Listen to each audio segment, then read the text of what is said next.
ئەمڕۆ مامۆستا عەلی باپیرە میری کۆمەڵی ئیسلامی کوردستان هاوڕێ لەگەڵ وەفدێکی ئەنجومەنی سەرکردایەتی گەیشتە قەزای سۆران و لە دەروازەی قەزاکە لەلایەن بەرپرس و کارگێڕ و ئەندامانی مەڵبەندی هەشتی سۆرانی کۆمەڵی ئیسلامیەوە پێشوازی لە وەفدە باڵەکەی کۆمەڵی ئیسلامی کرا.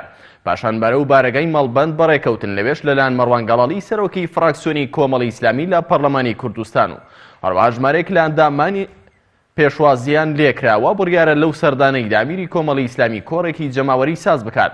هاوکات چەندین دیداری سیاسی و کۆمەڵایەتی لەگەڵ کەسایەتی و هاوڵاتیانی قەزای سۆران و ناوچەکە ئەنجام بدات. بەڵەبەرزان بۆ وەرگرتنی زانیاری زیاتر لەبارەی سەردانەکەی ئەمیری کۆمەڵی ئیسلامی بۆ سنووری قەزای سۆران پەیامنێرمان ئازاد ئۆمەراوەیی ڕاستەوخۆ لە سۆرانەوە لەگەڵمانە. ئازاد سڵاو لێبێت وەم کاتت باش.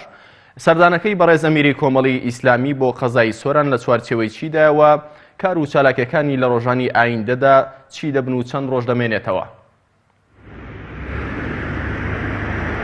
بەڵە کارزان سڵاو لە تۆ و لە بینەرانی بەڕێز و خۆشەویست بێت.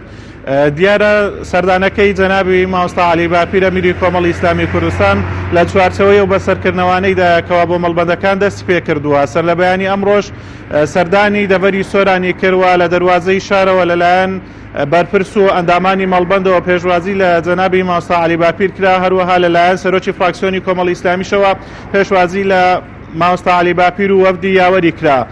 سەرەتا لە مەڵبەند لەگەڵ ستافی مەڵبەندی سۆرانی کۆمەڵی ئیسلامی کۆبەوە تیایدا دەستخۆشی لە ئەندامان و بەرپرسی مەڵبەند کرد لە بەرامبەر ئەو کار و چالاشیانەی کەوا لە دەڤەری سۆران ئەنجامی دەدەن. دواتر مامۆستا عەلی باپیر چەند سەردانێکی کۆمەڵایەتی ئەنجام دەدات و لە چوارچێوەی سەردانەکەیدا لە چوارچێوەی ئەو پرۆژەی لێک نزیکبوونەوەی لانە ئیسلامیەکان سەردانی میحوەری بزوتنەوەی ئیسلامی لە سۆران هەروەها سەردانی مەڵبەندی یەکگرتووی ئیسلامی لە قەزای سۆران دەکاتن. هەر لە چوارچێوەی ئەو سەردانەی کەوا مامۆستا عەلی باپیر بۆ سۆران ئەنجامی داوە مەڵبەند کۆڕێکی جەماوەری بۆ مامۆستا عەلی باپیر ساز دەکاتن.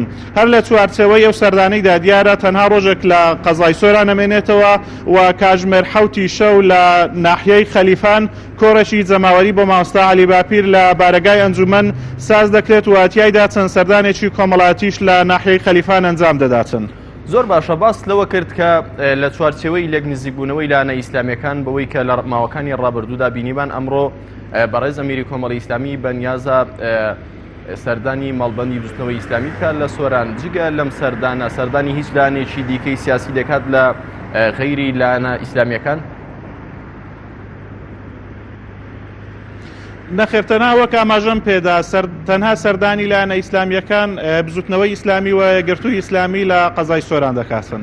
بەڵێ زۆر سپاس بۆ پەیامنێرمان ئازاد ئۆمەراوەیی لە سۆران. سپاس بۆ زانیاریەکانت.